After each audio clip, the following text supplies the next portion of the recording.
దేవుని పరిశుద్ధ నామానికి మహిమ ఘనత ప్రభావాలు చెల్లిస్తుంటున్నాను. సాయంకాల సమయంలో దేవుడు ఇచ్చిన ధన్యతను బట్టి దేవుని నామానికి మహిమ ఘనత ప్రభావాలు స్తుతులు స్తోత్రాలు కృతజ్ఞతలు అర్పిస్తుంటున్నాను. మరి సాయంకాల సమయంలో మరి కూడి వచ్చిన మీ అందరికీ హృదయపూర్వక వందనాలు. మరి మిమ్మలను మీ కుటుంబ వాళ్ళను దేవుడు ఆశీర్వదించి దీవించను గాక. మరి మనము ఈ స్కైప్ ప్రోగ్రామును మరి ప్రార్థనతో ఆరంభించుకుందాం. అక్క ప్రైజ్ రాడక. కృపామయుడా, పరిశుద్ధుడా పరిశుద్ధుడా పరిశుద్ధుడా పరిశుద్ధుడా, సర్వోన్నతుడా సర్వశక్తిమంతుడా, సార్వభౌముడమైన యేసయ్య, గొప్ప దేవుడో, ఆశ్చర్య క్రియలు జరిగించేవాడవు ప్రభ, మా పక్షాన నిలబడినవాడు ప్రభ, మమ్మల్ని కనికరించిన వాడవు, మా విమోచకుడవు, మా రక్షకుడవు, మమ్మల్ని పోషించు మా పోషకుడవు, మమ్మల్ని స్వస్థపరచువాడవు నీవేనైనా. నీకు ఘనమైన నామంకి వందనాలు, కృతజ్ఞతాస్తుతులు స్తోత్రాలు చెల్లించుకుంటున్నాం ప్రభ.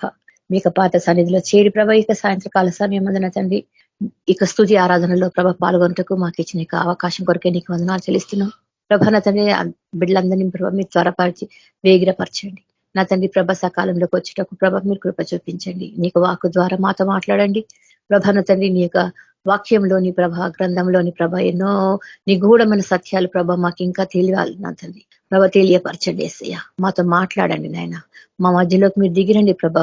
పరిశుద్ధాత్మ రూపుడు నీకే వందనాలు స్తోత్రం చెల్లించుకుంటున్నాం ప్రభా. అతని ఆటంకపరుస్తున్న ప్రతి విధమైన అంధకార శక్తులని యేసు శక్తి గల నామంలో ప్రభాన తండ్రి కాల్చి వేస్తున్నాం. దేవాన తండ్రి నీకు గొప్ప కృపలో ప్రభ బిడ్డలందరినీ జ్ఞాపకం చేసుకోండి. కుటుంబాలని, వారి కుటుంబ అవసరతలని ప్రభ, వారి ఆరోగ్యాన్ని ప్రతి దిగుడు జ్ఞాపకం చేసుకొని ప్రభా నీకు పాద సన్నిధిలో చేరి మా హృదయాలను కుమ్మరించుకొని నా తండ్రి నీకు వాక్యం స్వీకరించుటకు ప్రభావ యొక్క హృదయాలను మీరు తెరవండి ప్రభ. మా మనోనేత్రమును వెలిగించండి నాయన. అతను ఇంకా రానైన బిడ్డల కొరకే నీకు వందనాలు చెల్లిస్తున్నాం. ప్రతి ఒక్కరిని మీరు నడిపించండి, ఈ యొక్క వాక్కుల ద్వారా వాళ్ళని బలపరచండి, విశ్వాసంలో స్థిరపరచమని ప్రార్థిస్తున్నాం నా ప్రభ. అడుగు ప్రతి వారికి అనుగ్రహించే దేవుడు, ప్రతి ఒక్క బిడ్డకి ఇక టీంలో ప్రభ పరిశుద్ధాత్మ నడిపింపు సహాయం దయచేయండి, పరిశుద్ధాత్మ తోడు దయచేయండి ప్రభా. నతండి నీకు గొప్ప కార్యం తెలుసుకుంటకు ప్రభా, నతండి యొక్క సత్యంలోని ప్రభ గ్రహించుటకు ప్రభ మాకు మనసు దయచేయమని, ఈ కూడిక అంతటిలో మీ యొక్క పరిశుద్ధ నామంనికే సమస్త ఘనత మహిమ ప్రభావాలు చెల్లిస్తూ యేసయ్య శక్తి కలిగిన నామంలో అడిగి ప్రార్థించి వేడుకుంటున్నాం తండ్రి, amen. Thank you brother. Praise రాడక. వందనాలు. ప్రైజ్ లా.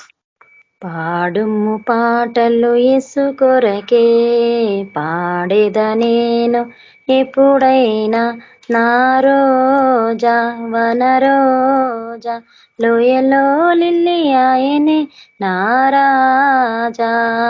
పాడుము పాటలు యేసు కొరకే, పాడేద నేను ఎప్పుడైనా, నా రోజా వనరోజా, లోయలో లిల్లీ ఆయనే నా రాజా. అందముగా ఆయన వలె ఎవరున్నారు లోకములో, అందముగా ఆయన వలె ఎవరున్నారు లోకములో. తన శరీరమీచెను మన కొరకే, మేము నిత్యము సంతోషించేదం. తన శరీరమీచెను మన కొరకే, మేము నిత్యం సంతోషించేదం. పాడుము పాటలు యేసు కొరకే, పాడేద నేను ఎప్పుడైనా, నా రోజా వనరోజా, లోయలో లిల్లీ ఆయనే నా రాజా. ప్రేమలలో యేసునిలో యేసుకు చాటి లేరుగా, ప్రేమలలో యేసునిలో యేసుకు చాటి లేరుగా. తన ప్రాణమునిచ్చెను మన కొరకే, మేము నిత్యము ఆనందించేదం.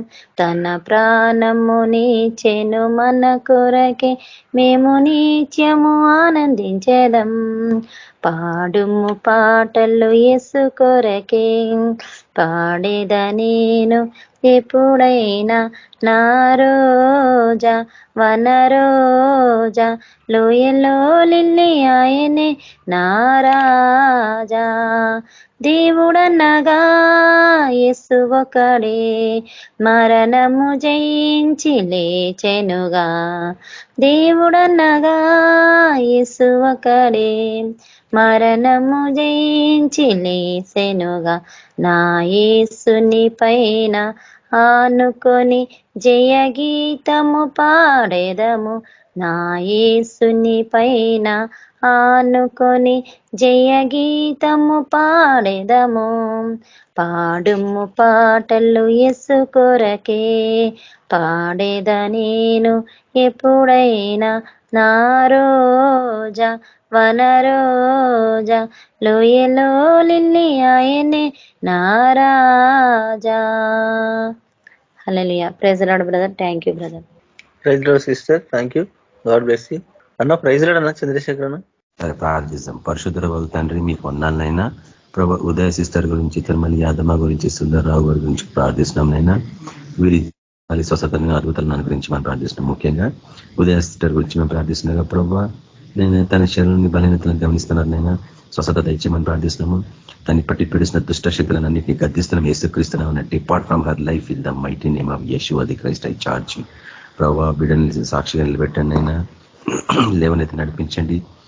ఎక్కడెక్కడైతే బ్లీడింగ్ ఉందో గద్దిస్తున్నాం యేసుక్రీస్తున్న. ఆ బ్లీడింగ్ ఆగిపోను ప్రభా. స్వస్థత దయచేయండి. తన మళ్ళీ తన స్కిన్ అంతా కవరటకు మజిల్స్ అన్ని ఫ్లాష్ అన్ని తిరిగి వచ్చేటకు సహాయపడండి ప్రభా. మీ మహిమార్థంగా బిడ్డ నిలబెట్టమని ప్రార్థిస్తున్నాం తండ్రి. ప్రార్థనకు జవాబు దయచేయండి. అదేవిధంగా ప్రభా యాదమ్మ గురించి, సుందర్రావు గురించి ప్రార్థిస్తుండగా వారి జీవితంలో వారికి కావాల్సిన అక్కర్లు కొరతలు తీర్చండి. అందరినీ రక్షణ నడిపించండి నాయన. మీ మహిమార్థంగా మీరు అందరినీ నిలబెట్టుకోమని, మీరు సాక్షిని వినే అవకాశాన్ని, యోగ్యతను భాగ్యాన్ని మాకు దయచేయమని యేసుక్రీస్తు నామమున తండ్రి, ఆమేన్. ప్రైజ్ లార్డ్ అన్న. Thank you. అందరికీ ప్రైజ్ లార్డ్. మన ప్రభువును రక్షకుడైనటువంటి యేసుక్రీస్తు వారి ప్రశస్తమైన నామములు చేరవచ్చిన మీ అందరికీ నా వందనాలు, శుభములు. ప్రార్థన చేసుకొని దేవుని వాక్యాన్ని మనం ధ్యానించుకుందాము. పరిశుద్ధుడైన తండ్రి, ప్రేమ కలిగిన దేవ, కృప కలిగిన మా ప్రభువ, ఈ ఘనమైన, అత్యున్నతమైన, అతి శ్రేష్టమైన నామానికి స్తుతులు స్తోత్రములు చెల్లిస్తూ ఉన్నాం. అద్వితీయుడ, ఆశ్చర్యకరుడ, ఆలోచనకర్త, సర్వకృప నీవేన మా తండ్రి. నీకు స్తోత్రములు స్తుతులు చెల్లిస్తున్నాం ప్రభావ. మమ్మల్ని రక్షించడానికి తండ్రి నాయన మీరు ప్రభా మీ ప్రాణాన్ని క్రైదనంగా చెల్లించిన ప్రభావ మీకు స్తోత్రాలు. మమ్మల్ని అందరినీ కూడా రక్షించుకున్నారు. అందుని బట్టి మీకు స్తుతులు స్తోత్రములు చెల్లిస్తూ ఉన్నాం తండ్రి. నేను ఈ గడిచిన కాలం అంతా ప్రభావ నీకు కృపతో, కనికరంతో, మీ ప్రేమతో, వాత్సల్యంతో నేను మమ్మల్ని అందరినీ కూడా కాచి కాపాడారు. ఇంతవరకు సజీవులుగా ఉంచినందుకే మీకు స్తోత్రం తండ్రి. ఈ సాయంత్రకాల సమయంలో ప్రభావ నీ సన్నిధిలో చేరి నేను స్తుతించుటకు నా ప్రభావ నీకు మొరపెట్టుకుంటకు, నీ స్వరం వినడానికి నా ప్రభావ మీరు మాకు ఇచ్చిన ధన్యకరమైన సమయాన్ని బట్టి, మీరు ఇచ్చిన యొక్క కుడికను బట్టి, యొక్క తండ్రి సహవాసాన్ని బట్టి మీకు స్తుతులు స్తోత్రాలు చెల్లిస్తున్నాం. ఆయన మమ్మల్ని అందరినీ కూడా దీవించండి, ఆశీర్వదించండి నా ప్రభు. ఈ ఆన్లైన్ లో ప్రభావ మేము గడిపే కొద్ది సమయం తండ్రి మా ఆత్మీయ జీవితానికి ఎంతో మేలుకరంగా, దీవెనకరంగా, ఆశీర్వాదకరంగా చేయమని ప్రార్థిస్తున్నాం. ఇంతవరకు తండ్రి పాటల ద్వారా మిమ్మల్ని మహింపరిచాం ప్రభావ, మహిం పొందారని నమ్ముతున్నాం. నా తండ్రి నైనా ప్రభావ నా ప్రియులను గురించి మీ పాత సన్నిధిలో మొరపెట్టాం. ఆయన ప్రతి ప్రార్థన దేవుడు, జవాబిచ్చే దేవుడు తండ్రి. మీరు గొప్ప కార్యాలు జరిగించమని ఆయన గొప్ప సాక్షులుగా వారిని లేవనెత్తుకొని సన్నిధిలో ప్రార్థన చేస్తున్నాం.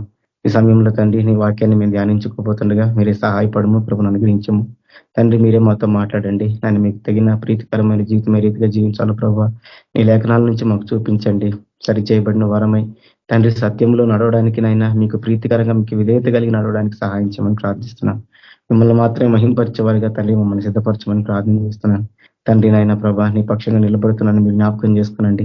మీ సులువు చాటును మరుగుపరచండి, మీ ఆత్మతో నింపండి, నా నోటిని మీ బోరుగా వాడుకొని మీరే మాట్లాడి మీరే మహిం పొందమని ప్రార్థిస్తాం. ముందున్న సమయం అంతటినీ ప్రభా మీరే మాకు దీవెనకరంగా, ఆశీర్వాదకరంగా చేయమని మమ్మల్ని అందరినీ కూడా నీ కృపగల స్థలకు అప్పగించుకుంటూ మీ కృపను కోరుతూ యేసు క్రీస్తు పరిశుద్ధ నామంలో ప్రార్థించి వేడుకుంటున్నాను తండ్రి, ఆమేన్. ఈరోజు కొరకే మత్తయి సువార్త 12వ అధ్యాయము 43, 44, 45 వచనాలు, ఈ 3 వచనాలు మనం ధ్యానించుకుంటాము. మత్తయి సువార్త 12వ అధ్యాయము 43, 44, 45 ఈ 3 వచనాలు ఈరోజు మనం ధ్యానించుకుంటాం. ఇక్కడ రాయబడిన మాటలు ఏంటివి అంటే, అపవిత్రాత్మ ఒక మనిషిని వదిలిపోయిన తర్వాత అది విశ్రాంతి వెతుకుచు నీరు లేని చోట్ల తిరుగుచుండను.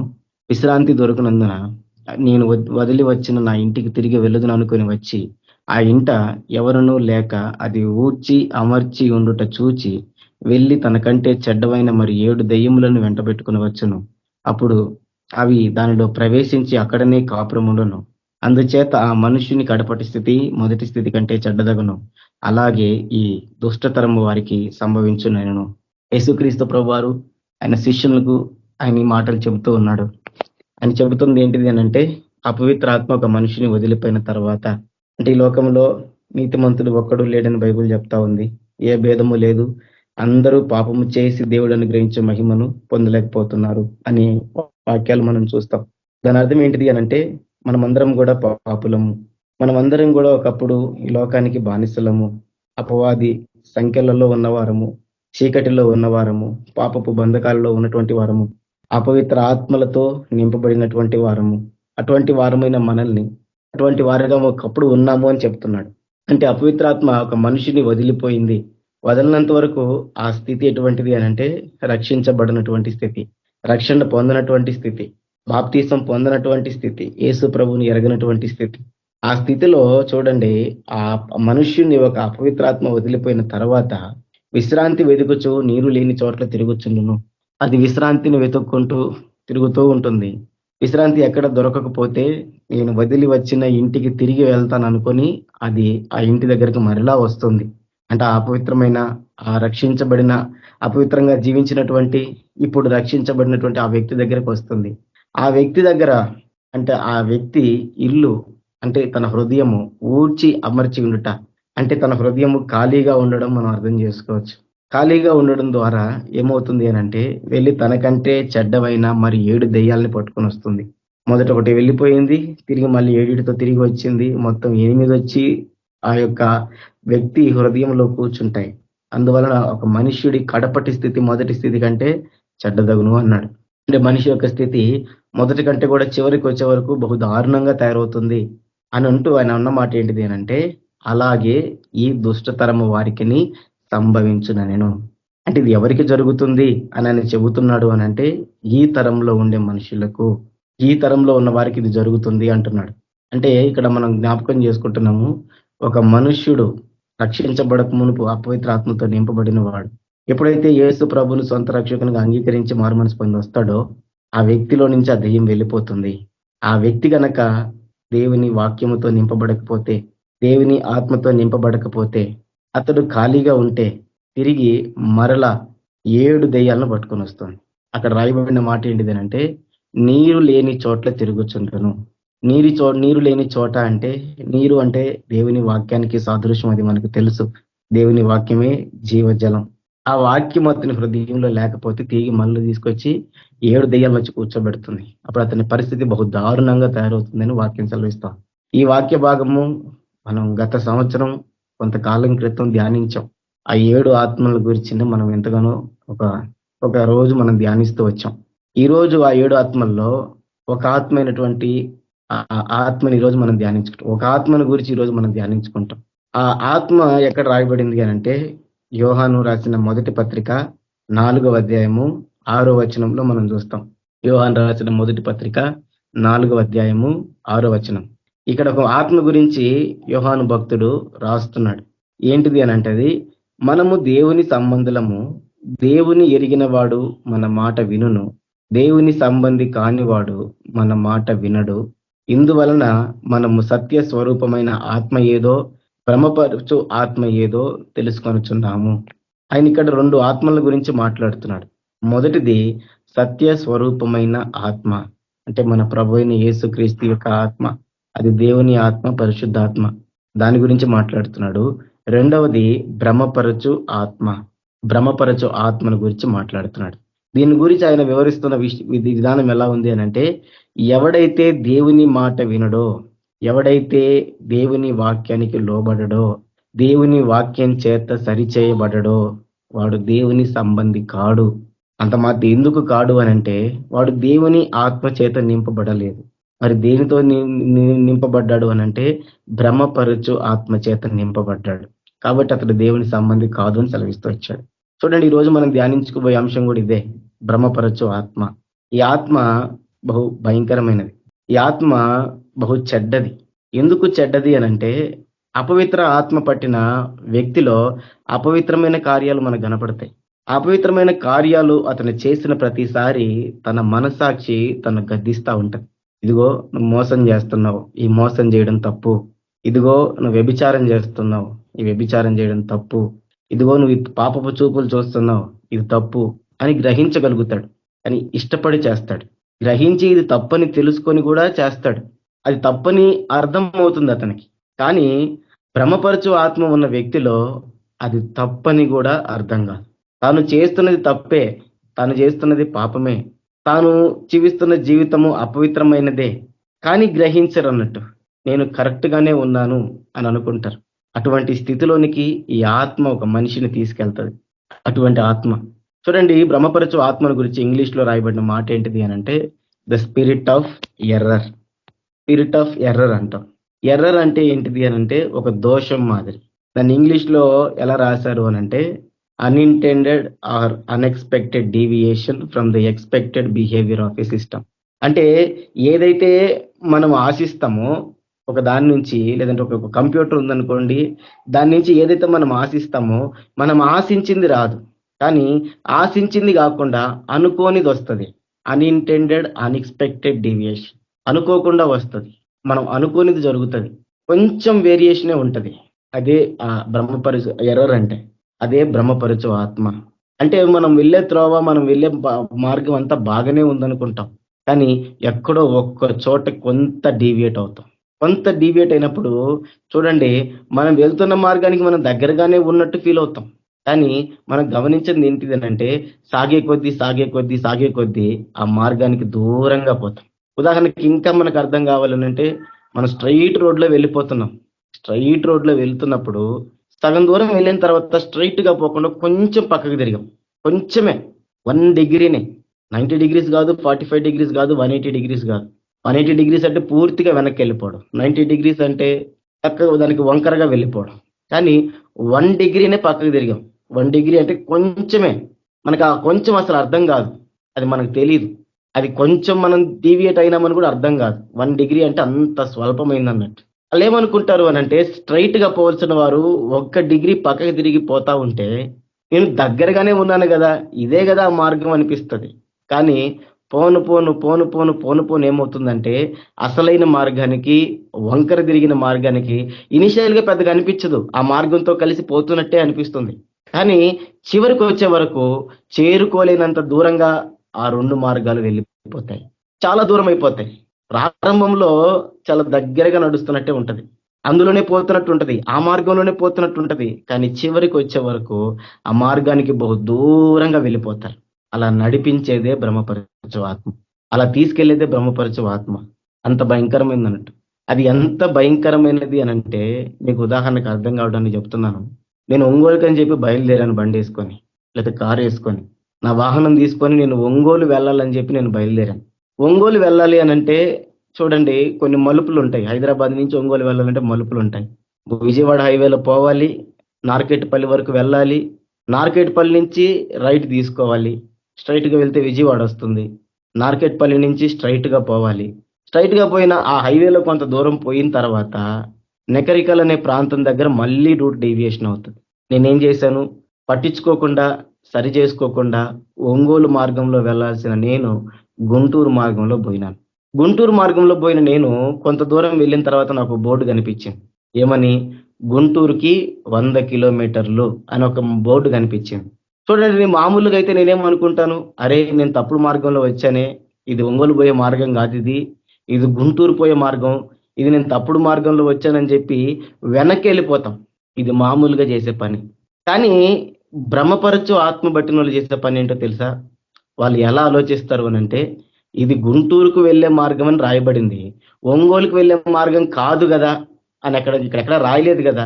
ఇది ఒంగోలుకి, ఇది గుంటూరుకి వెళ్ళే మార్గం అని చెప్తుంది, గుంటూరుకి 100 కిలోమీటర్లు అని చెప్తుంది. అలాగని చెప్పి ఒంగోలు పోదని ఎక్కడ రాయలేదు కదా. ఇది ఒంగోలుకి వెళ్ళదని దాని అర్థం కాదు కదా. ఏమో గుంటూరు తర్వాత ఒంగోలు ఉండొచ్చేమో, గుంటూరుకు ముందే ఉండొచ్చేమో, ఆ చుట్టుపక్కల ఉండొచ్చేమో అని చెప్పి ఆ మార్గంలోనే తీసుకెళ్లేటట్టు చేస్తుంది. మీకు అర్థమైందని అనుకుంటున్నాను. గుంటూరు వెళ్లాల్సిన వాడు, ఒంగోలు వెళ్లాల్సిన వాడు గుంటూరు మార్గంలో పోతాడు. ఆ మార్గంలో పోయి తప్పని తెలిసినా కూడా సరి చేసుకోకుండా ఆ మార్గంలోనే పోతాడు.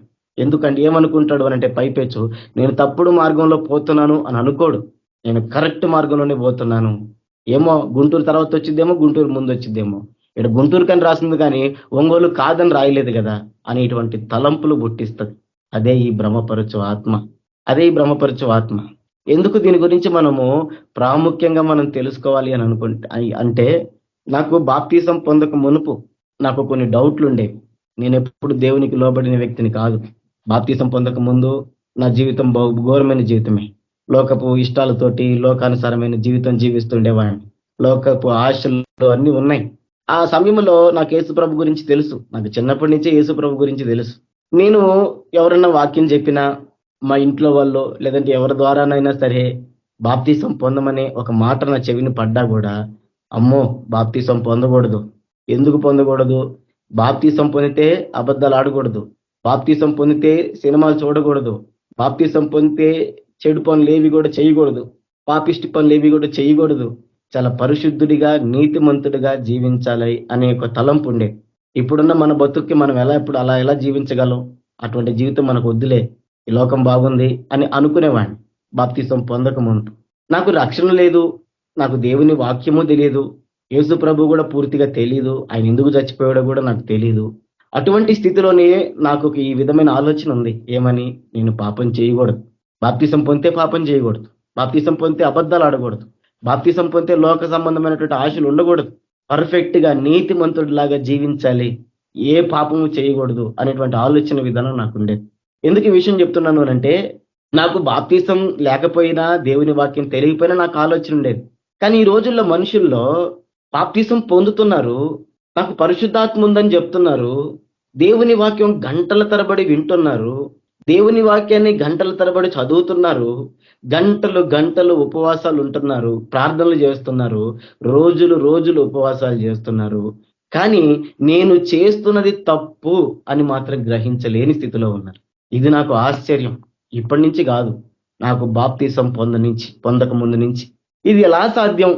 బైబిల్ చదువుతున్నాం కదా, వాక్యం వింటున్నాం కదా, ప్రార్థన చేస్తున్నారు కదా, ఉపవాసాలు ఉంటున్నారు కదా, మరి వీరు చేస్తున్న ఈ పని, వీరు కలుగున్నటువంటి ఈ ఆలోచన, వీరు తలపెట్టినటువంటి ఈ వ్యాపారం, ఇది మంచిది కాదు కదా, మరి ఎందుకు చేస్తున్నారు? వాక్యం తెలియక చేస్తున్నారా అంటే తెలియక తెలుసు, మరి ఎందుకు చేస్తున్నారు అని నేను ఎన్నో రోజుల నుంచి ఆలోచన చేసేవాడిని. ఎన్నో రోజుల నుంచి నాకు ఆలోచనలు ఉండేవి. దేవుడు నా ఆలోచనలకు ఇచ్చిన సమాధానం ఒకటే, అదే భ్రమపరచు ఆత్మ.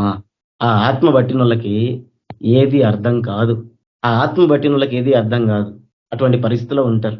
నాకు ఒక వ్యక్తి తెలుసు, ఆ వ్యక్తుల పేర్లు నేను చెప్పను. నాకు ఒక వ్యక్తి తెలుసు, నాకు బాప్తీసం పొందక ముందు నుంచే ఆ వ్యక్తి నేను చూస్తూ ఉన్నాను. ఆ వ్యక్తి మంచిగా ప్రార్థనలు చేస్తుంది, ఉపవాసాలు ఉంటుంది, దేవుని మందిరానికి వెళ్తుంటది, దర్శనాలు చూస్తుంటది, ఎంతో ఆత్మీయంగా ఎంతో భక్తిగా బయటకు కనపడుతూ ఉంటది. కానీ లోపల హృదయం అంతా కూడా బహుద్వేషంతో నిండుకొని ఉంటది. ఎక్కడ కూడా హృదయంలో కనికరం అన్న పదం కనిపించదు. వీళ్ళకి గొడవలు పెడతా ఉంటది. ఎంతో భయంకరమైనటువంటి మనస్తత్వం కలిగిన స్త్రీ ఆమె. నాకు అనిపిస్తుంది, వీళ్ళు చర్చికి పోయి ఏం నేర్చుకుంటున్నారు, వీళ్ళు చర్చికి వెళ్ళి ఏం ఆరాధిస్తున్నారు, మళ్ళీ భాషల్లో మాట్లాడుతున్నామంటారు. ఇటువంటి విధానంలో ఉండి ఇటువంటి కార్యాలు, ఇటువంటి ప్రణాళికలు, ఇటువంటి తలంపులు ఎలా కలిగి ఉంటున్నారు, ఇటువంటి మాటలు వీళ్ళు ఎలా మాట్లాడగలుగుతున్నారు అన్న ఒక ఆలోచన ఉండేది నాకు.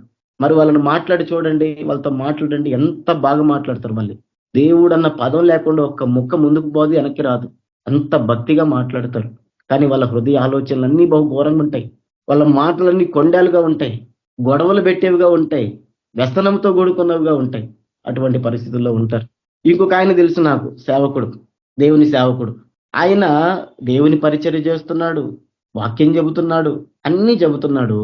అతను ఎన్నోసార్లు వాక్యం తీసి చదువుంటాడు, తన సహోదరుని ద్వేషించువాడు నరహంతకుడు అని. ఎన్నిసార్లు చదవలేదు ఆ వాక్యం చదివినప్పటికీ కూడా వేరొక సేవకుడిని బూతులు తిడుతున్నాడు, విపరీతంగా ద్వేషిస్తున్నాడు. లోకస్తులు కూడా మాట్లాడినటువంటి బూతు మాట ఒకటి మాట్లాడాడు.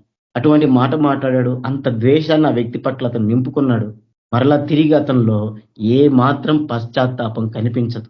అరే, నేను ఆ వ్యక్తిని ఇప్పుడు బూతులు తిట్టానే, నేను ఆ వ్యక్తిని ద్వేషిస్తున్నానే, ఆ వ్యక్తి అంటే ఇంత కోపం నాలో ఉందే, మరి దేవుని వాక్యంతో పోల్చుకుంటే నా జీవితము, నేను నరహంతుకుని కదా, నా బ్రతుకు నరహంతుకుని, నేను నరహంతుకుని కదా, మరి ఇంత దేవునికి వ్యతిరేకమైన పని నేను ఎందుకు చేస్తున్నాను అని మాత్రం గ్రహించడు. తర్వాత ఈ లోకంలో సేవకులను చూస్తూ ఉంటాం. మన దేవుడు సర్వలోక సృష్టికర్త అయినటువంటి దేవుడు, మన దేవుడే సమస్తాన్ని కలుగు చేసిన వాడు, సకల ఆశీర్వాదాలు కలిగినటువంటి వాడు, సకల ఐశ్వర్యం కలిగినటువంటి దేవుడు. ఆ దేవుని పని చేస్తున్నటువంటి దేవుని సేవకులు ఏం చేస్తారు అనంటే అన్యుల దగ్గరికి వెళ్తారు. దేనికోసము? మేము మందిరం కడుతున్నాం, మాకు డబ్బులు ఇవ్వండి. ఎవరి దగ్గరికి వెళ్తారు? అన్యులు. ఎటువంటి అన్యులు? వాళ్ళు పొలిటికల్ లీడర్లు. వాళ్ళు ఏ అన్యాయం చేశారో సొమ్ము, ఏ అక్రమం చేశారో, ఏ అవినీతి చేశారో డబ్బు సంపాదిస్తారు. వారి దగ్గరికి వెళ్ళి చెయ్యి దాచి ఆ అవినీతి సొమ్ము, ఆ అక్రమమైన సొమ్ము, ఆ డబ్బు తీసుకొని వచ్చి మందిరాలు కడతారు. తిరిగి మళ్ళీ దేవునికి ప్రతిష్ఠిస్తారు. ఊహిస్తేనే ఒళ్ళంతా ఎట్టనో అయిపోతుంది, మైండ్ అంతా ఎలానో అయిపోతుంది. సర్వశక్తుడైన ఆ దేవునికి, సకల ఐశ్వర్యం కలిగిన ఆ దేవునికి, గొప్ప దేవునికి అన్యాయపు సొమ్ముతో తీసుకొచ్చి మందిరం కట్టి తిరిగి మళ్ళీ ఆయనకి ప్రతిష్ఠించి ఇది దేవుని వలన కలిగింది అని చెప్పి నోటెమిట మాట్లాడతారు. ఈ మందిరం కట్టడానికి దేవుడు సహాయం చేశాడు అని చెప్తారు. వాక్యానుసారం వాక్యంతో దీన్ని పోలి చూస్తే ఎంత భయంకరమైన పాపం అది. ఒకరి ఎదుట చేయి చాపటమే నువ్వు సర్వశక్తుడైన దేవుని సేవకునిగా తప్పు. మళ్ళీ వాళ్ళ దగ్గర అన్యాయపు సొమ్మును తీసుకొచ్చి మందిరం కట్టి మరి దాన్ని దేవునికి ప్రతిష్ఠిస్తున్నావంటే ఎంత ధైర్యం కావాలా, ఎంత కాళ్ళు చేతులు వణుకుతాయి ఆలోచన చేస్తేనే. కానీ ఏ భయము లేకుండా చేస్తారు. ఎందుకు చేస్తున్నారు? వాక్యం తెలీదా? మరి చదివేదంతా ఎటుపోతుంది? వాక్యం తెలుసు. మరి వినేదంతా ఎటుపోతుంది? తెలుసు. కానీ ఎందుకు గ్రహించరు అనంటే కారణం ఒకటే, అదే భ్రమపరచు ఆత్మ. అది భ్రమపరచు ఆత్మే వాళ్ళని భ్రమ పెడుతుంటది. వాళ్ళని లోపలే భ్రమ పెడుతుంటది. ఎలా భ్రమ పెడుతుంటదో తెలుసా? నువ్వు ఉపవాసం ఉంటున్నావు కదా, నువ్వు ప్రార్థన చేస్తున్నావు కదా, నువ్వు దేవుని మందిరానికి వెళ్తున్నావు కదా, వాక్యం వింటున్నావు కదా, భాషలు మాట్లాడుతున్నావు కదా, నువ్వు బాగానే ఉన్నావు, నువ్వు దేవునికి దగ్గరగానే ఉన్నావు, నువ్వు దేవుని కొరకు సేవ చేస్తున్నావు కదా, నువ్వు దేవుని వాక్యాన్ని చెబుతున్నావు కదా, నువ్వు దేవుని కొరకు నీవన్నీ వదిలేసుకొచ్చినావు కదా, నువ్వు బాగానే ఉన్నావు. ఇది నువ్వు ఎవరి కోసం చేస్తున్నావు? దేవుని కోసమే కదా. ఈ మందిరం ఎవరి కోసం? దేవుని కోసమే కదా. ఈ మందిరం ఎవరి కోసం? దేవుని బిడ్డల కోసమే కదా అని చెప్పి భ్రమపరుస్తుంది. ఇది వాక్యానికి విరుద్ధమే, ఇది నేను చేస్తున్న పని తప్పే, ఇది నేను చేస్తున్న పని పాపమే అనే విషయం వాళ్ళకు గుర్తు రాదు. ఎవరికి గుర్తు రాదు. కానీ ఏం గుర్తుకొస్తాయి అంటే ఇప్పుడు నేను చెప్పినవన్నీ గుర్తొస్తాయి. అందుకు భ్రమపరచు ఆత్మ బహు భయంకరమైనవి. చేసే పనులన్నీ కూడా భయంకరమైనవి, చేసే కార్యాలన్నీ కూడా బహు భయంకరమైనవి, లోకస్తులు కూడా చెయ్యనటువంటివి. బహు ఘోరమైన పాపాలు చేస్తూ, బహు ఘోరమైన దుష్కార్యాలు చేస్తూ, దేవునికి విరోధమైన పనులు చేస్తూ, తిరిగి పశ్చాత్తాపం లేకుండా తిరిగి నేను దేవునికే చేస్తున్నానటువంటి మనస్తత్వము, నేను బాగానే ఉన్నాను అనుకునేటువంటి మనస్తత్వం ఎవరికైతే కలిగి ఉంటారో వారు భ్రమపరచు ఆత్మ చేత పీడింపబడుతున్నటువంటి వాళ్ళు అటువంటి పరిస్థితిలో ఉన్నవారు చివరికి రియలైజ్ అవుతారు, అని నేను ఇంతకాలం చేశాను కదా అని. ఆ గుంపు ఆడు చెప్పేది, ప్రభువా నీ నామమును మేము దెయ్యాలు వెళ్ళగొట్టలేదా, ప్రభువా నీ నామమును మేము ప్రవచించలేదా, నీ నామమును మేము స్వస్థతలు చేయలేదా అని అడుగుతారు. వాళ్ళు ఏమనుకున్నారు? అరే ప్రవచనాలు చెప్పామో జరిగినాయి కదా, స్వస్థతలు చేసాం జరిగినాయి కదా, అరే మేము భాషలతో మాట్లాడినాం కదా, మేము దెయ్యాల్ని వెళ్ళగొట్టినాం కదా, మరి దేవునిలో లేకుండా ఇవన్నీ జరిగినాయా? అవును జరిగినాయి. మరి జరిగితే దేవుని దగ్గరగా ఉన్నట్టే కదా అని చెప్పి వాటిని బట్టి తమ భక్తి జీవితాన్ని నిర్ధారించుకున్నారే కానీ వాక్యముతో తమ జీవితాలని పోల్చుకొని చూసుకోలేదు. దాని ఫలితము ఆ రోజు దేవుని దగ్గర నిలబడినప్పుడు, యేసు ప్రభు దగ్గర నిలబడినప్పుడు యేసు ప్రభు అన్నాడు, మీరు ఎవరో కూడా నాకు తెలియదు. ఎందుకు అనంటే మీరు నేను చెప్పింది ఏ రోజు వినలేదు, నేను ఎన్నో సార్లు మాట వినలేదు, మీ పని మీరు చేసుకొని పోయినారు. అసలు మీరు ఎవరు? మీరు ఏది కూడా నాకు తగినట్లుగా చేయలేదు, మీరెవరో కూడా నాకు తెలియదు అన్నాడు యేసు ప్రభు. ఎందుకు అన్నాడు అంటే ఇటువంటి భ్రమపరచు ఆత్మ పట్టిన వాళ్ళు నిజంగా అక్రమం చేసిన గ్రహింపు కలిగిన వారైతే యేసు ప్రభు దగ్గరకు వచ్చి ఆ మాట అనలేరు. ఎవడు అనగలుగుతాడు? నిజంగా వాళ్ళు గనక అక్కడ ఆ మాటలో అన్న వాళ్ళు గనక నిజంగా పాపము చేసినామనే గ్రహింపు వాళ్ళకు ఉంటే, నేను ప్రభువుకు దూరంగా జీవించాననేటువంటి పశ్చాత్తాప గుణం వాళ్ళకు ఉంటే, గ్రహించుకొని ఉంటే, దేవుని ఎదుట పాపం చేశామన్న గ్రహింపు ఉంటే ఖచ్చితంగా రిపెంటెన్స్ పశ్చాత్తాపం పొందేవాళ్ళు. పశ్చాత్తాపం పొంది వారి జీవితకాలం ప్రభు సన్నిధిలో ఏడ్చేవాళ్ళు. దావీదు ఆడవలేదా? పాపం చేసి దావీదు ఆడవలేదా? సంసోని ఆడవలేదా? ఎవరు ఆడవలేదు చెప్పండి? పాపం చేసిన వాళ్ళు ఏడ్చారు కదా. మరి ఆ గ్రహింపు కనుక వాళ్ళకి వచ్చి ఉంటే వాళ్ళు కూడా ఏడ్చి పశ్చాత్తాపడి దేవుని దగ్గర క్షమాపణ పొందుకునే వాళ్ళు కదా. మరి ఎందుకు పశ్చాత్తాపడలేదు, మరి ఎందుకు క్షమాపణ పొందుకోలేదు అని అంటే జీవిత కాలము వారు చేస్తున్నది పాపం అని గ్రహించలేదు. లేదు, కావాలనే చేశారు, పాపం చేస్తారు, పాపం అని తెలిసే చేశారు, కావాలనే యేసు ప్రభుని అడ్డం పెట్టుకొని చేశారు. అలా చేసిన వారికి యేసు ప్రభు దగ్గరికి వెళ్ళి అడగరు కదా. వాళ్ళకి తెలుసు నేను యేసు ప్రభుకు వ్యతిరేకంగా చేస్తున్నానని, వాళ్ళకి తెలుసు నేను వాక్యానికి విరోధంగా చేస్తున్నానని. తెలిసిన వాళ్ళు వెళ్ళి యేసు ప్రభు దగ్గర ఎలా అడగగలుగుతారు? నేను ఆమెను అది చేయలేదు ఇది చేయలేదని ఎందుకు అడుగుతారు? అడగరు కదా. చూడండి ఏం ఏం ఏం గుర్తు చేసుకుంటున్నామనంటే భ్రమపరచు ఆత్మ ఎంత భయంకరమైనదో తెలుసుకుంటున్నాం. ఈ భ్రమపరచు ఆత్మ ఆయన రాశాడు చూడండి, దేవుని సంబంధి కానివాడు మన మాట వినడు. మన మాట ఆయన ప్లేస్ లో చెప్పాడే కానీ ఆయన మాట వినడానికి ఆయన మాట కాదు, అది దేవుని మాట, పరిశుద్ధాత్ముడు చెప్పే మాట. ఆ మాట వినడు. చూడండి మరి ఈ లోకంలో మనుషులు చాలా మంది భ్రమపడుతున్నారు. తాము కలిగినది భ్రమపరచు ఆత్మో లేదా పరిశుద్ధాత్మో గ్రహించలేని స్థితిలో ఈరోజు చాలా మంది ఉన్నారు. చూడండి ఉదాహరణకు చెప్పాలి అనంటే పరిశుద్ధాత్ముడు చేసే కార్యాలకి బ్రహ్మపరచు ఆత్మ చేసే కార్యాలకి బహు తేడా ఉంటది. చూడండి నాడు అపోస్తులలో పరిశుద్ధాత్మ ఉంది. వారు పరిశుద్ధాత్మ పొందుకొని వారు ఎక్కడికి వెళ్ళి వాక్యం చెప్పినా మనుషుల్లో ఏం కలిగింది అనంటే పశ్చాత్తాపం కలిగింది. అయ్యో మేము పాపులమే. నాడు పేతురు భక్తుడు వాక్యం చెబుతుంటే దేవుని ఆత్మను పొందుకొని వాళ్ళ హృదయంలో పొడవబడ్డారు. వాళ్ళ హృదయంలో పొడవబడ్డారు. అయ్యా మేము రక్షించబడ్డానికి ఇప్పుడు మేము ఏం చేయాలని అడిగారు. మరి ఈ రోజు వాక్యం చెబితే మరి ఆ మారు మనసు కలగడం లేదు, ఆ రీతిగా హృదయాలు పొడవబడ్డం లేదు, మారు మనసు కలగడం లేదు. ఆశ కలుగుతుంది. ఏం ఆశ? ఇంకా లోకం మీద ఆశ కలుగుతుంది. ఆనాడు పరిశుద్ధాత్ముడు బోధ విన్న వారు పాప క్షమాపణ పొందుకుంటే, లోకం మీద ఉన్న ఆశలు చంపేసుకుంటే, సిలువెత్తుకొని మోయడానికి సిద్ధపడితే, ఈ రోజు పరిశుద్ధాత్మని పేరు చెప్పుతున్న వాక్యాలు వింటున్న వారికి లోకం మీద ఇంకా ఆశలు ఎక్కువ అవుతున్నాయి. సిలువ మోయడానికి ఇష్టపడ్డంలా, దేవుని నిమిత్తం శ్రమ పడడానికి ఇష్టపడ్డంలా, దేవుని కొరకు నీతిగా జీవించడానికి ఇష్టపడ్డంలా. మరి ఆ రోజు పరిశుద్ధాత్ముడు బోధించిన బోధే గనక అదే అయితే మరి ఎందుకు మనుషుల్లో పశ్చాత్తాపం కలగడం లేదు నేడు?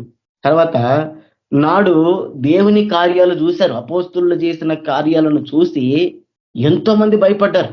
వాళ్ళు అపోస్తులు చేస్తున్నటువంటి అద్భుతాలు చూసిన తర్వాత ఫిలిప్పు కావచ్చు, పేతురు కావచ్చు, పౌలు కావచ్చు, వీరంతా కూడా అద్భుతాలు చేస్తుంటే, గొప్ప కార్యాలు చేస్తుంటే, వాళ్ళు స్వస్థతలు చేస్తుంటే, దెయ్యాలని వెళ్ళగొడుతుంటే, గొప్ప గొప్ప అద్భుతాలు జరుగుతుంటే మనుషులకు భయం పుట్టింది, చాలా భయం పుట్టింది. ఏంది ఇది, ఎప్పుడు మనం చూడలేదు ఈ రీతిగా జరుగుతున్నాయి. కానీ అదే పరిశుద్ధాత్మ దేవుడు పేరు చెప్పుకొని ఈ రోజు కార్యాలు చేస్తుంటే జనాలు నవ్వుతున్నారు. ఆ రోజు అపోస్తులు చేస్తున్నప్పుడు భయం కలిగింది. నేడి రోజు అపోస్తులు చేస్తుంటే, నేడి రోజు పరిశుద్ధాత్ముడు చేస్తుంటే అపహాస్యం చేస్తున్నారు, నవ్వుతున్నారు. క్రైస్తవులు ఇంత గుడ్డి వాళ్ళని అనుకుంటున్నారు, ఇంత పిచ్చోళ్ళ క్రైస్తవులు అనుకుంటున్నారు. నాడు క్రైస్తవులు అంటే పవర్ఫుల్, నాడు క్రైస్తవులు అంటే బహుశక్తివంతులు, నాడు క్రైస్తవులు అంటే ఆషామాషి కాదు. నేడు క్రైస్తవులు అంటే జోకర్లు, గొర్రెలు అలా ఆలోచన చేస్తున్నారు. ఎందుకనంటే చీప్ ట్రిక్స్, అవి ఎవడైనా కనిపెట్టగలడు. కానీ నేడు క్రైస్తవులు కనిపెట్టలేని స్థితిలో ఉన్నారు. ఈరోజు మనుషులకు భయం కలగటం వల్ల ట్రోలింగ్ చేస్తున్నారు, ట్రోలింగ్. తర్వాత ఆనాడు దేవుని వాక్యం దేవుని వాక్యము విన్నటువంటి విశ్వాసులంతా, పరిశుద్ధాత్ముడు బోధించినటువంటి ఆ బోధ విన్నటువంటి విశ్వాసులంతా, పరిశుద్ధాత్ముని పొందుకున్న ఆ విశ్వాసులంతా వాళ్ళ యొక్క ప్రాపర్టీస్ అమ్మేశారు. వాళ్ళ కలిగి ఉన్నటువంటి వాటిని అన్నిటిని అమ్మేసుకొని వచ్చి అపోస్తుల పాదాల చెంత పెట్టారు. అయ్యా ఈ సొమ్ము మాకొద్దు, ఈ డబ్బు మాకొద్దు, ఈ ఆస్తి మాకొద్దు, ఇదిగో తీసుకొచ్చి మీ పాదాల చెంత పెడుతున్నాం, మాకు అది కావాలి, పరలోకంలో ఉండే ధనం, పరలోకంలో ఉండే స్వాస్థ్యం మాకు కావాలి, పరలోకం మాకు కావాలి, ఈ లోకంలో మాకేమొద్దని చెప్పి ఆస్తులు అమ్ముకున్నారు. మరి ఈ రోజు ఒక్క రూపాయి దేవుని పనికి ఖర్చు పెట్టడానికి కూడా వెనకాడుతున్నటువంటి పరిస్థితులు ఉన్నాయి.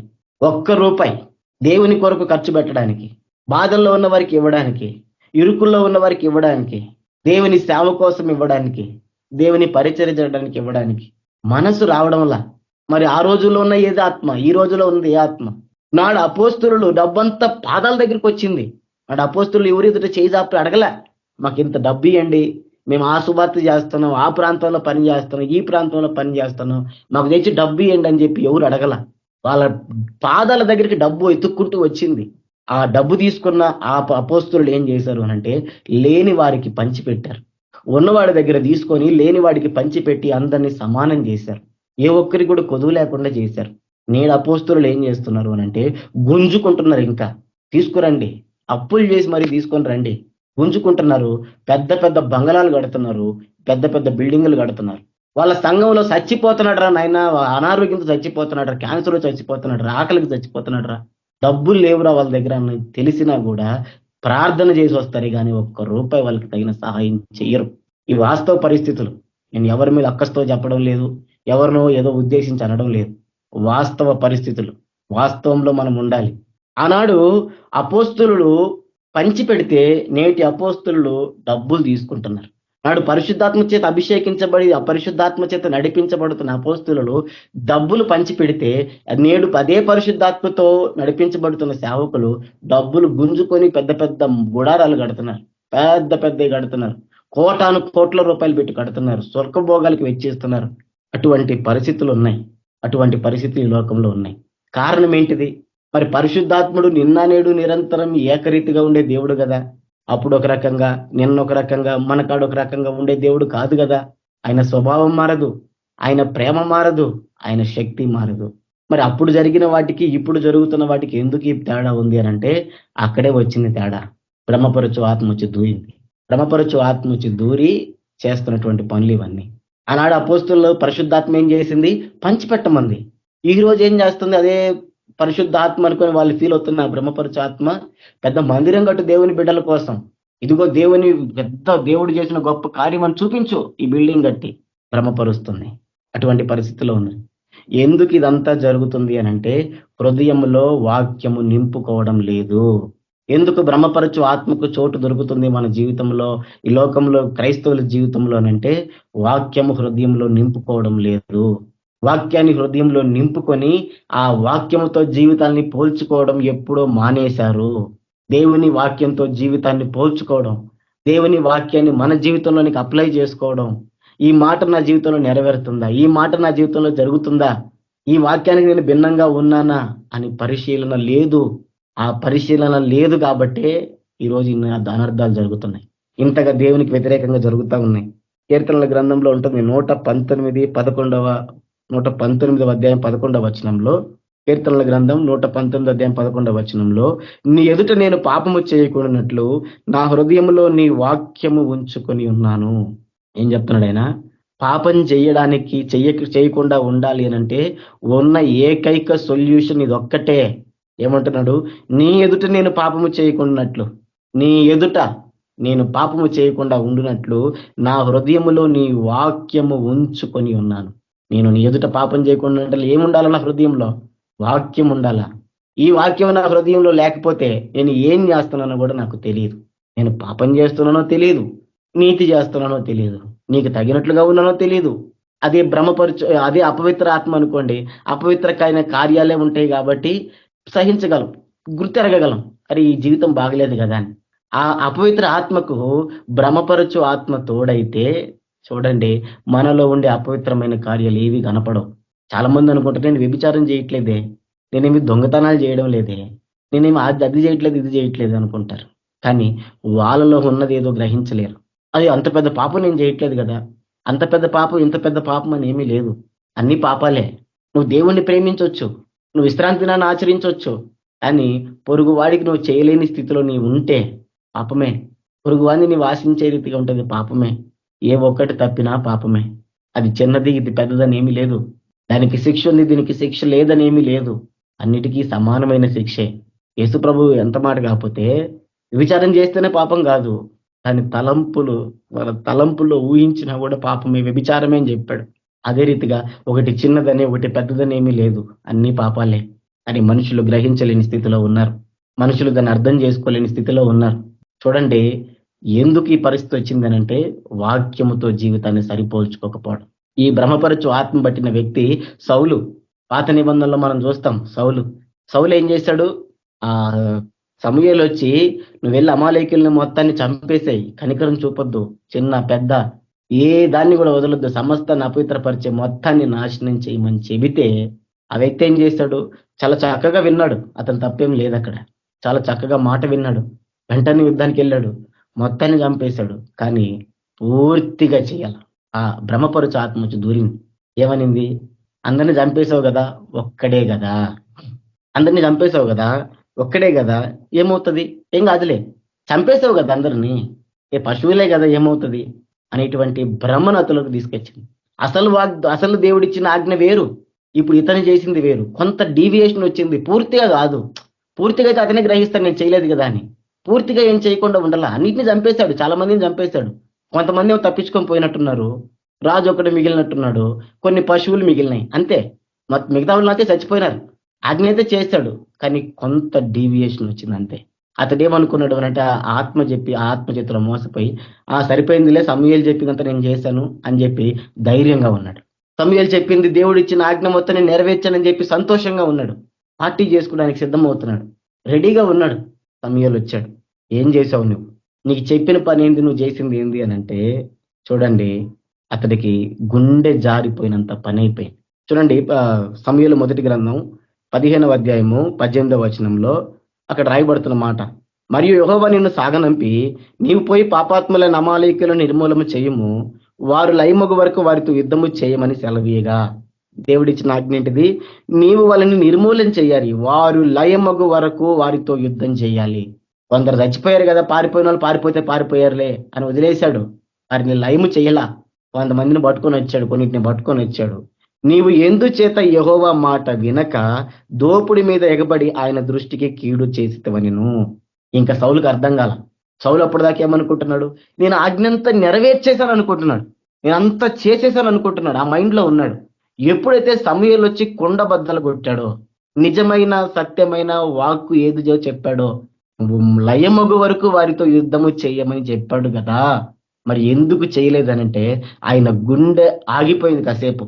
అందుకే అంటాడు సమూయేలు మొదటి గ్రంథము 15వ అధ్యాయం 20వ వచనంలో, అందుకు సౌలు ఆ మాట అనవద్దు. ఏమంటున్నాడు సౌలు? ఆ మాట అనొద్దు. నువ్వేంది ఆ మాట అంటావు? నేను అందరిని చంపేస్తే, నేను అందరినీ నాశనం చేసేస్తే, ఒక్క అమాలేకులు లేరు, ఒక్కడే కదా ఉన్నాడు, మరి ఇంతగాని మొత్తాన్ని చంపేసి వస్తే నువ్వు నేను దేవుని మీద తిరుగుబాటు చేశాడంటావేంటి, నేను దేవుని ఆజ్ఞను నెరవేర్చలేదంటావేంటి అని చెప్పి భయం పుట్టింది. ఆ మాట అనొద్దు అంటే అప్పటిదాకా ఆ మాట అనొద్దు అంటున్నాడు. అంటే అప్పటిదాకా ఏమనుకుంటున్నాడు? నన్ని చేశానంటున్నాడు. ఒక్కసారిగా భాగవతం బయటపడేసరికి, వాస్తవంలోనికి వచ్చేసరికి తట్టుకోలేకపోయాడు సౌలు. అప్పటిదాకా భ్రమలో ఉన్నాడు. అయిపోయింది అంతా చేస్తాను, అయిపోయిందని సంతోషంగా విందు చేసుకోవడానికి సిద్ధంగా అవుతున్నాడు. కానీ సమూయేలు వచ్చి గుండె బద్దలు చేశాడు. అయ్యా ఆ మాట అనొద్దయ్యా, నేను చెప్పి నువ్వు చూడు అందరిని చంపేశాను నేను అని చెప్పి అడుగుతున్నాడు. నేను యెహోవా మాట విని యెహోవా నన్ను పంపిన మార్గములో పోయి అమాలేకుల రాజగును అగగును తీసుకుని వచ్చి తిని, కానీ అమాలేకీయులను నిర్మూలము చేతి తిని. నేనేం చేయలేదయ్యా, అమాలేకీయులు అందరిని చంపేశాను, ఒక్క అగగునే పట్టుకొని వచ్చినాను. చూడండి ఎంత భయంకరమైన పరిస్థితి సౌలుది. ఆ మాట అనొద్దన్నాడు. అయ్యా మాట అనొద్దన్నాడు. చూడండి, ఆ రోజు సమూయేలు వస్తే సౌలు గుండెలు బద్దలైనాయి. ఏమన్నాడు? అయ్యా మాట అనొద్దని చెప్పి సమూయేలు వెళ్ళిపోబోతుంటే సౌలు పట్టుకొని గుంజుతాడు, వదిలిపెట్టడు. నా నిమిత్తం రా, నా కోసం దేవుని మొరపెట్టు, నా గురించి రా, నా నిమిత్తం వచ్చి బలర్పించి దేవుని దగ్గర ప్రార్థన చేయని చెప్పి అడిగితే నేను రానని చెప్పి సమూయేలు వెళ్ళిపోతాడు.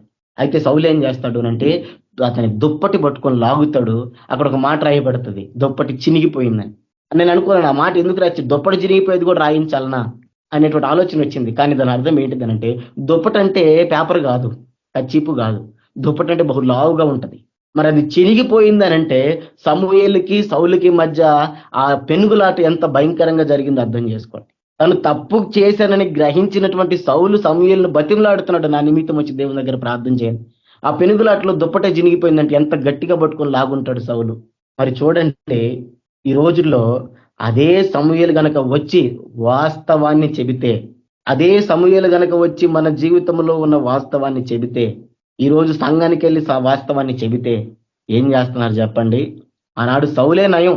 సౌలు ఏం చేశాడు అనంటే దుప్పటి పట్టుకొని బతిమలాడి గోజారాడు.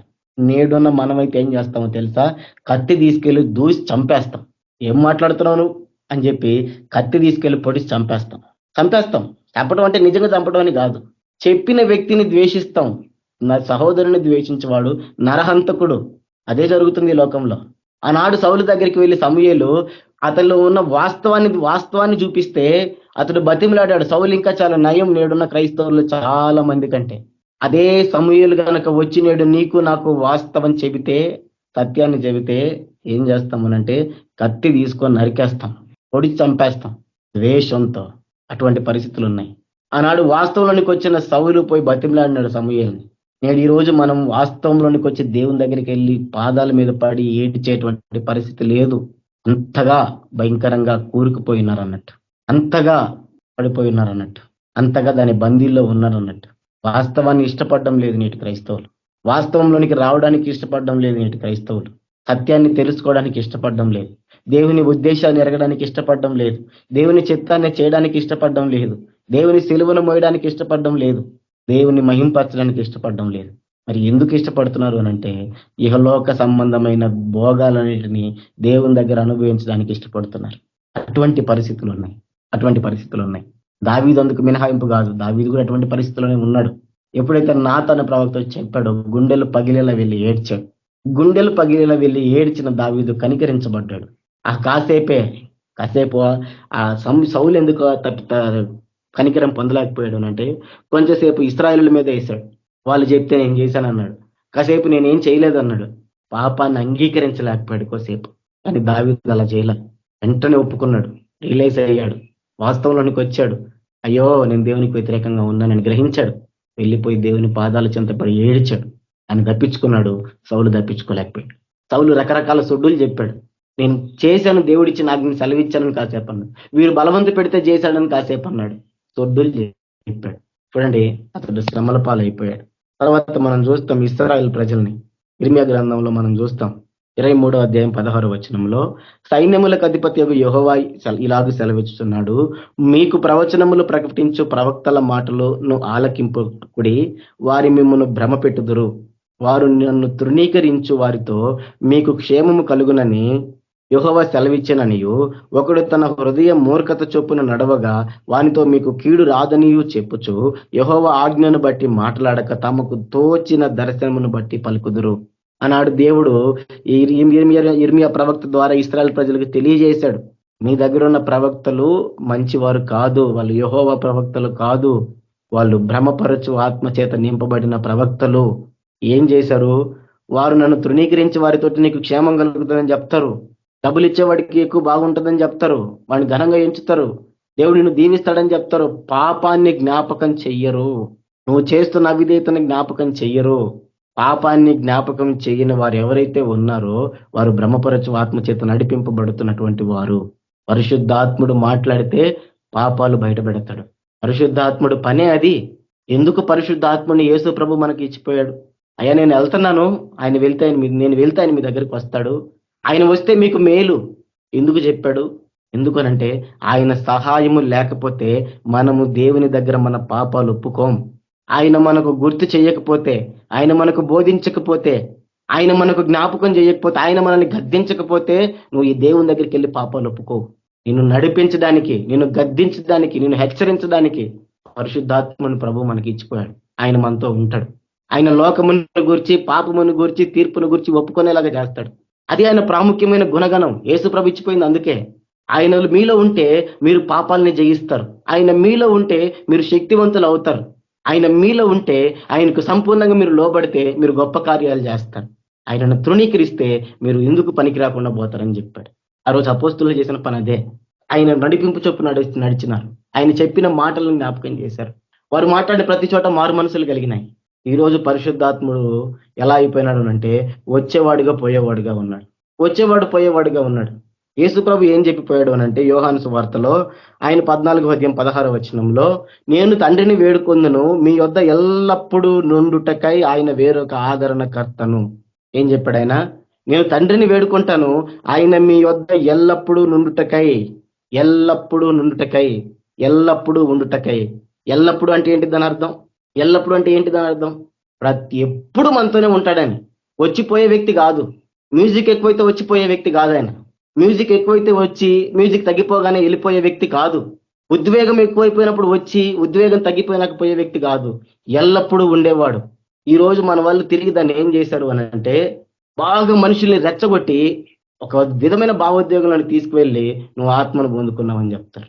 మళ్ళీ వాళ్ళలో కార్యాలు కనిపించవు, క్రియలు కనిపించవు, పరిశుద్ధాత్ముడు నడిపించేటువంటి ఆ మనస్తత్వం కానీ పశ్చాత్తాపం కానీ కనిపించదు. ఎందుకు అనంటే వాళ్ళు ఆత్మను పొందుకోవాలా, వాళ్ళు అనుకున్నారు అంతే, పొందుకోవాలా. ఇది వాస్తవం. పరిశుద్ధాత్ముడు ఉంటే గద్దిస్తాడు, పరిశుద్ధాత్ముడు ఉంటే భయపెడతాడు, వణికిస్తాడు. కానీ ఈ రోజుల్లో మనుషులు అది లేదు. దేవుడు అంటే భయం లేదు, దేవుడు అంటే వణుకు లేదు, దేవునికి లోబడే మనస్తత్వం లేదు, ఇది దేవుని స్వరమని గ్రహించేటువంటి మనస్తత్వం లేదు. పరిశుద్ధాత్ముడు ఉంటే ఎందుకు చేయడా పని? ఆయన పని అది, ఆయన వచ్చిందే అందుకు. మనమైతే తప్పిపోతాం, తొలగిపోతాం. ఆయన సత్యంలో నుంచి సర్వసత్యంలో నడిపించడానికి వచ్చాడు. మనల్ని సత్యంలోనే నడిపిస్తాడు తప్ప అబద్ధంలోనికి మనల్ని తీసుకెళ్ళడు, మోసపుచ్చితత్వంలో మనల్ని తీసుకెళ్ళడు. వాస్తవాన్ని ఉన్నది ఉన్నట్టు మన కళ్ళ పెడతాడు.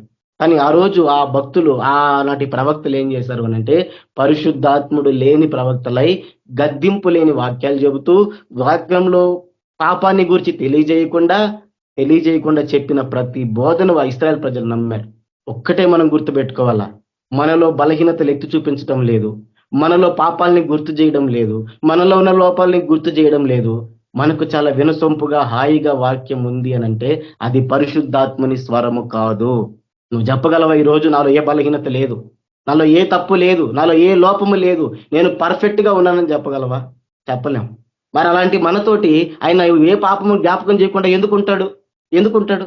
ఎన్నో బలహీనతలతో కొట్టబడుతున్నాం, ఎంతో మందికి మన హృదయాల్లో ద్వేషాలు ఉన్నాయి, ఎన్నెన్నో పాపాలు మన జీవితంలో ఉన్నాయి. మరి అవేవి జ్ఞాపకం చేయకుండా ఆయన ఎందుకు బోధిస్తాడు? ఆయన నిన్ను తృప్తిపరచాల్సిన అవసరం ఆయనకేముంది? ఆయన అల్టిమేట్ గోల్ ఏంటిది? నిన్ను పాపం నుంచి తప్పించబడి నిన్ను పరలోకానికి చేర్చాలా, నిన్ను తీసుకెళ్లి తండ్రికి అప్పచెప్పాలా. మరి ఆయన ఆ పని చేయకుండా ఆయన ఎందుకుంటాడు? ఆ పని జరగడం లేదు అనంటే నీ వింటున్న స్వరము పరిశుద్ధాత్మునిది కాదు, నువ్వు వింటున్నది దేవుని వాక్యం కాదు. ఇది మనుషుల తలంపుల్లో నుంచి, మనుషుల జ్ఞానంలో నుంచి, మనుషుల సొంత ఆలోచనలో నుంచి పుట్టిన వాక్యం అని. అది నమ్మారు అలాంటి ఇశ్రాయేలు ప్రజలు. దేవునికి లోబడలా, ఏం కాదులే ఆ పిచ్చోడు అతను ఏదో చెప్పుకుంటున్నాడు అని చెప్పి నిర్లక్ష్యపరిచిన వాళ్ళు తిరిగి ఏమైపోయినారు అనంటే బహు భయంకరమైన శ్రమ గుండా పోవాల్సి వచ్చింది. దేవుని స్వరాన్ని ధిక్కరించిన వాళ్ళు, దేవునికి లోబడినటువంటి వాళ్ళు, పాపపు జీవితాన్ని సరి చేసుకోకుండా నడిచినటువంటి వాళ్ళు బహు భయంకరమైన శ్రమ గుండా పోయినారు. ఎంత భయంకరమైన శ్రమ అంటే విలాపవాక్యములు 2వ అధ్యాయం 11వ వచనం మనం చదివితే మనకు అర్థమవుతుంది. విలాపవాక్యములు 2వ అధ్యాయం 11వ వచనంలో నా జనుల కుమారికి కలిగిన నాశనము చూడగా, దేవుడు మాట్లాడుతున్నాడు. ఆయన స్వరాన్ని తృణీకరించి, ఆయన మాటను తృణీకరించి దొంగ ప్రవక్తల, భ్రమపరచు వాళ్ళ ప్రవక్తల వాళ్ళ మాటలు విన్నందుకు ఏమైందంట? నా జనుల కుమారికి కలిగిన నాశనము చూడగా నా కన్నులు కన్నీటి చేత క్షీణించుచున్నవి. ఇర్మియా భక్తుడు అంటున్నాడు, నా కన్నులు కన్నీటి చేత క్షీణించుచున్నాయి. ఎందుకు? నా అంతరంగము క్షోభిల్లుచున్నది, నా అంతరంగము ఏడుస్తుంది. ఎందుకనంటే నా కాలేజము నేల మీద ఒలుకుచున్నది. ఎందుకంట? ఇప్పుడు చదువుతున్నాడు చూడండి, శిశువులను చంటి బిడ్డలను పట్టణపు వీధులలో మూర్చిల్లెదరు.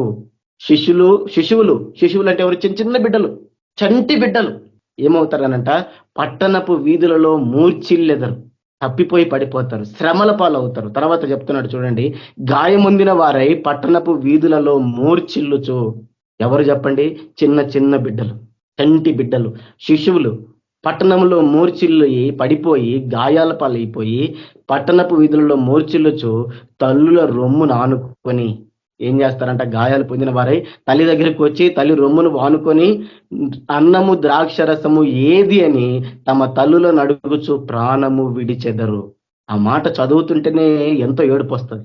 చిన్న బిడ్డలు, చంటి బిడ్డలు శ్రమల పాలైపోయి, కష్టాల పాలైపోయి, దెబ్బలు తగిలించుకొని తల్లు దగ్గరికి వచ్చి తల్లి రొమ్మును అనుకొని, అమ్మా నాకు అన్నమేది, అమ్మా నాకు ద్రాక్షరసమేది, నాకు ఆకలిగా ఉందమ్మా, నాకు ఈ శ్రమ అని చెప్పి ఏడుస్తూ వారి చేతిలోనే చచ్చిపోతే అటువంటి పరిస్థితి నాడు ఇశ్రాయేలు ప్రజలకు వచ్చింది.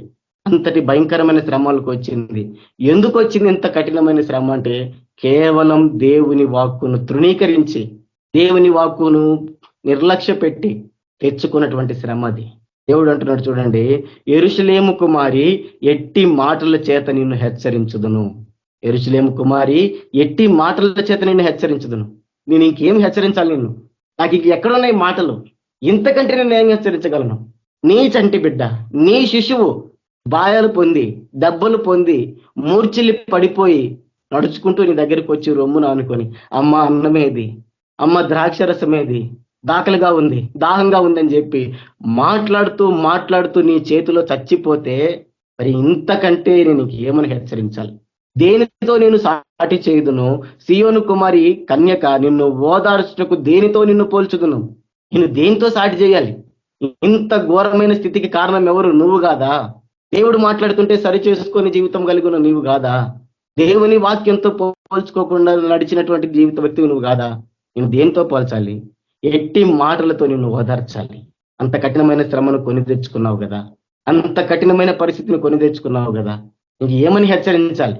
నీకు కలిగిన నాశనము సముద్రం అంత గొప్పది, నిన్ను స్వస్థపరచగలవాడెవడు? ఇంత కష్టం నీకు ఎందుకు వచ్చింది అనంటే, నీ ప్రవక్తలు నిరర్ధకమైన వ్యర్థ దర్శనములు చూచి ఉన్నారు. నీవు చెరలోనికి పోకుండా తప్పించుటకై వారు నీ దోషములు నీకు వెల్లడి చేయలేదు. దేవుడు మాట్లాడుతున్నటువంటి మాట. నీ ప్రవక్తలు ఏం చేశారు? నిరర్ధకమైన వ్యర్థ దర్శనాలు చూశారు, పనికి మాలిన దర్శనాలు చూశారు, వేస్ట్ దర్శనాలు చూశారు. ఏం చేశారంట? నీవు చెరలోనికి పోకుండా తప్పించుటకై వారు నీ దోషములు నీకు వెల్లడి చేయలేదు. నువ్వు శ్రమంలోనికి పోకుండా, నువ్వు బానిసత్వంలోనికి పోకుండా, నువ్వు కష్టాల పాలవ్వకుండా వారు నీకు నీ దోషములు జ్ఞాపకము చెయ్యలేదు. వాళ్ళే కనుక నీ దోషములు జ్ఞాపకం చేసి ఉండుంటే, నువ్వు నీ పాపాలు గ్రహించి నువ్వు పశ్చాత్తాపడుంటే ఈరోజు నీకు శ్రమ వచ్చేది కాదు, ఈరోజు నీకు కష్టం వచ్చేది కాదు, ఈరోజు నీకు బాధ వచ్చేది కాదు, ఈరోజు నీ బిడ్డలు నువ్వు కోల్పోయేదని కాదు. వారు నీ దోషములు నీకు వెల్లడి చేయలేదు. జ్ఞాపకం పెట్టుకోండి. పరిశుద్ధాత్ముడు ఎప్పుడైనా మన దోషాలను వెల్లడి చేస్తాడు. పరిశుద్ధాత్ముడు పొడుస్తూ ఉంటాడు, కత్తి తీసుకొని పొడుస్తూ ఉంటాడు. అటువంటి పొడుపు మనకు లేదు, అటువంటి పశ్చాత్తాపం మనకు లేదు, అటువంటి మాటలు మనకి వినపడడం లేదు అనంటే, మనకున్న బలహీనతలను బట్టి దేవుడు మనల్ని గద్దించడం లేదు అనంటే, నేను బాగున్నానని నువ్వు అనుకున్నావు అనంటే భ్రమపరచు ఆత్మ నీలోనే ఉంది. అది నిన్ను మభ్యపెడుతుంది. ఈ రోజు వీళ్ళకి ఏ శ్రమ అయితే కలిగిందో, రేపు నువ్వు ఈ లోకానికి విడిచిన తర్వాత నువ్వు వెళ్ళవలసిన గమ్యస్థానానికి నువ్వు వెళ్ళవు, నువ్వు పరలోకానికి చేరుకోవు, తీరాబోయి నరకంలో పడిపోతావు. అప్పుడు రియలైజ్ అయినా ఏ ఉపయోగం ఉండదు అన్నట్టు. కాబట్టి నిత్యము మన జీవితాలను, మన బ్రతుకులను, మన ఆలోచనలను, మనం చేసే పనులను దేవుని వాక్యముతో ఏం చేయాలా? పోల్చుకోవాలా. నీ ఎదుట నేను పాపము చేయకుండానట్లు నా హృదయంలో నీ వాక్యం ఉంచుకొని నన్ను కీర్తనకారుడు ఎలాగైతే చెప్పాడో ఆ పని నేను చెయ్యాలా. అది పరిశుద్ధాత్ముడు చేసే పని. పరిశుద్ధాత్ముడు సత్యంలో నడిపిస్తాడు, గుచ్చుతాడు. అవిధికి ఎందుకు అంత ఏడుపు వచ్చింది? నా కన్నీరు ప్రవాహములో నా పరుపు కొట్టుకొని పోతుంది అన్నాడే. నా కన్నీటితో నా పరుపును తేలియాడ చేస్తున్నాను అన్నాడు. ఎందుకు అన్నాడు అన్నమాట? ఎందుకు వచ్చింది అంత ఏడుపు ఆయనకి? ఎందుకు వచ్చింది అంత కన్నీరు? దేవుడు జ్ఞాపకం చేశాడు. నీ పరిశుద్ధాత్మను నా యొద్ద నుండి తొలగించుకోము అన్నాడు. ఎందుకు? అతనిలో ఆత్మ ఉంది. ఏం చేశాడు ఆయన? ప్రతి పాపాన్ని జ్ఞాపకం చేశాడు, ప్రతి తప్పుని జ్ఞాపకం చేశాడు. ఒక్కొక్కటి తలుచుకుంటూ కుమిలిపోయినాడు దావీదు, ఏడ్చాడు, కన్నీరు గారుస్తూ ఏడ్చాడు. అందుకే క్షమించబడ్డాడు, అందుకే కనికరాన్ని పొందాడు, అందుకే దేవునితో పాటు ఉన్నాడు. రేపు నేను కూడా దేవునితో పాటు దేవుని సన్నిధిలో సంతోషించాలి అనంటే మనకు ఒకటే, మన హృదయాల్ని వాక్యంతో నింపుకోవాలి. మన హృదయం నిండా వాక్యం ఉండాలి. భ్రమపరచు ఆత్మ మన లోనికి రాకుండా ఉండాలి అనంటే, దానికి మనం అవకాశం ఇవ్వకుండా ఉండాలి అనంటే, చూడండి, మనం వాక్యంతో నింపుకోవాలి. వాక్యంతో నింపుకోకుండా, వాక్యాలతో జీవితాన్ని సరి చేసుకోకుండా, దేవుని స్వరాన్ని నిర్లక్ష్యపరుస్తూ, నేను ప్రార్థన చేస్తున్నాను, నేను ఉపవాసం ఉంటున్నాను, నేను అది చేస్తున్నాను, ఇది చేస్తున్నాను అని చెప్పి వాటితో నీ జీవితాన్ని పోల్చుకొని నేను దేవునికి అంగీకారంగా ఉన్నాను నిర్ధారించుకుంటే, ఆ యొక్క భ్రమపరచు ఆత్మ నిన్ను మోసగిస్తుంది. నిన్ను ఎప్పుడో ట్రాక్ తప్పించింది, నిన్నెప్పుడో నువ్వు వెళ్ళవలసిన మార్గానికి తప్పించింది, ఎప్పుడో నేను దేవునికి దూరం చేసింది. నువ్వు గ్రహించట్లేదు, నువ్వు తప్పుడు మార్గంలో పోతున్నావు, అయినా గ్రహించటం లేదు. కాబట్టి ప్రతి నిత్యం దేవుని వాక్యాన్ని ధ్యానిస్తూ దానితో మన జీవితాలను సరి చేసుకుంటేనే ఆ భయంకరమైన ఆత్మ నుంచి మనం తప్పించుకోవాలి. దేవుని వాక్యానికి చోటు వైపు తప్పించుకోలేం. వాడు భ్రమ పెడతాడు, మనం చేసే పాపాలు జ్ఞాపకం చేయడు, మన ఇష్టం వచ్చినట్టుగా మనం పోయేటట్టు చేస్తాడు. కాబట్టి చూడండి, మనము దేవునికి లోబడి దేవుని వాక్యాన్ని నింపుకునే వారంగా మనం ఉండాలి. అదే భక్తుడు చెప్తున్నాడు, నీ ఎదుట నేను పాపము చేయకుండానట్లు నా హృదయములో నీ వాక్యం ఉంచుకొని ఉన్నాను. ఇదొక్కటే మార్గం, ఇదొక్కటే మార్గం. అదే యోహాను భక్తుడు చెప్పాడు, మనము దేవుని సంబంధులము, దేవుని ఎరిగిన వాడు మన మాట వినును, దేవుని సంబంధి కాని వాడు మన మాట వినడు. ఎప్పుడైతే దేవుని వాక్యాన్ని తృణీకరిస్తున్నామో అప్పుడే మనం పరిశుద్ధాత్మని తృణీకరించాం. ఎప్పుడైతే మనము దేవుని వాక్యాన్ని వింటామో అప్పుడు పరిశుద్ధాత్మనికి చోటిచ్చిన వారు. దేవుని వాక్యం పశ్చాత్తాపడతామో మనం పరిశుద్ధాత్మనికి చోటిచ్చిన వారు. అలా కాదు సమర్థించుకున్నామనంటే బ్రహ్మపరచు ఆత్మ వచ్చి మనలోనే తిష్టేసుకొని కూర్చొని ఇప్పటికైనా దేవుడు మనకు సమయం ఇచ్చాడు. మన జీవితాన్ని వాక్యంతో పోల్చుకొని ఇది నా జీవితంలో లేదే, ఇది నా జీవితంలో లేదే, మరి ఇంతకాలం నేను ఎలా దీన్ని నిర్లక్ష్యపరిచానని దేవుని దగ్గర పశ్చాత్తాపడితే దాని నుంచి దేవుడు నీకు నాకు మనందరికీ విడుదల ఇస్తాడు. అటువంటి విడుదల పొందిన వారమై పరిశుద్ధాత్మను కలిగిన వారమై దేవుని చిత్తాన్ని నెరవేర్చే వారంగా మనం ముందాము. సత్య మార్గంలో మనం నడుద్దాము. పరలోకానికి చేరి ప్రభువును మహిమపరుద్దాము. దేవుడు అటువంటి కృప మనందరికీ అనుగ్రహించిన కాక, దేవుడి కొద్ది మాటలు దీవించి ఆశీర్వదించిన కాక ప్రార్థన చేసుకుందాము. పరిశుద్ధమైన తండ్రి, ప్రేమ కలిగిన దేవాన్ని ఘనమైన నామానికి స్తుతులు స్తోత్రములు చెల్లిస్తున్నాను ప్రభావ. ఇంతవరకు తండ్రి నీ వాక్యం ద్వారా మాతో మాట్లాడినందుకు వందనాలు తండ్రి. నాయన సత్య స్వరూపిగా ఆత్మ ఏదో, భ్రమపరచు ఆత్మ ఏదో నా ప్రభావ మీరు మాకు స్పష్టంగా తేటగా తెలియజేస్తూ వచ్చినారు ప్రభావ. సహాయపడండి ఆయన. ఎట్టి పరిస్థితుల్లో మేము మోసపోకుండా, భ్రమపరచబడకుండా నాయన ముందుకు పోవడానికి సహాయం చేయండి.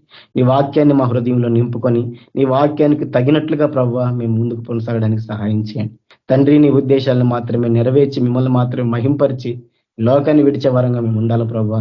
నీతో పాటు సదాకాలం తండ్రి నాయన మేము జీవించి నా తండ్రి ప్రభా నీతో పాటు సదాకాలం సంతోషించే వరంగా మేము ఉండాలి ప్రభావ.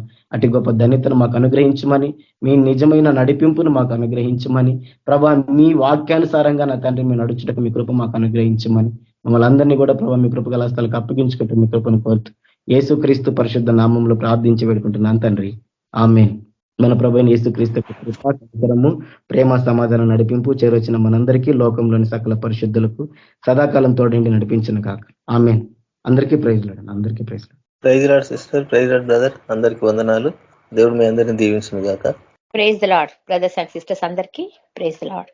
Praise lord sister, praise lord brother sisters అందరికీ. ప్రైజ్ లార్డ్ అందరికీ. Praise lord brothers and sisters. Praise lord అన్న. ప్రైజ్ లార్డ్ అందరికీ.